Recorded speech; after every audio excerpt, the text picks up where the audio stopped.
Hi, I'm Willie Geist. Bill Geist. Don't introduce yourself to me. Oh, okay. Bill Geist. Hi, I'm Willie Geist.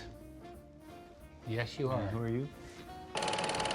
Hi, I'm Willie Geist. I'm Bill Geist. And together we've written this book, Good Talk Dad, The Birds and the Bees, and Other Conversations We Forgot to Have. We never really had... I don't recall ever talking to you about where babies came from. I'm glad you didn't. And you're glad I didn't.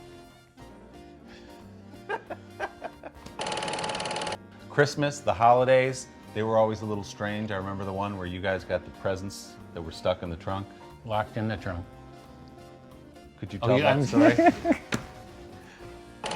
Hi, I'm Willie Geist, and this is my dad and national treasure, Bill Geist. Stop it. That we've written a book called Good Talk Dad, The Birds and the Bees, and Other Conversations We Forgot to Have. These are conversations that I think fathers and sons are supposed to have. I'm told. We never had them, so we went back probably 3 decades later than you're supposed to have most of these talks. The birds and the bees talk was out of the question because I was afraid he would contradict me. You try to be a good father. You want to send your son to the best camp you can send him to, teach him how to fish, hunt, and all that kind of stuff. And we go through some of that in the book. Unfortunately, I wasn't very talented. We went through all the brochures, called camps up in Vermont and New Hampshire with the sparkling water and the scent of pine. It was a camp whose counselors were recovering juvenile delinquents.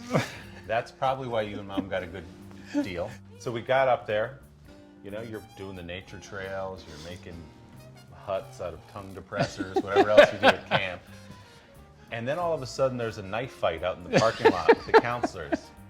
Around the holidays one Christmas, I don't know, I was 9 or 10 years old. And it turned out that Christmas that some of the gifts were locked in the trunk and we couldn't get into the trunk because there'd been a little fender bender with you. And I don't know what happened from the time you and Uncle Herb and Uncle Mike, my mother's brothers, left the house and the time you got back. All I know is the gifts made it into the house and the back of the trunk was mangled as though it had been struck by a drone. It had been struck by a sledgehammer. Sledgehammer. We tried everything to get it out. It was one of those stories of escalation that led to a bad thing. It's like Vietnam. My dad and I really enjoyed sitting down, telling these stories, and writing this book together, so we hope you enjoy it too. Well, it was great for me because I only had to write half a book. It is a pretty good deal.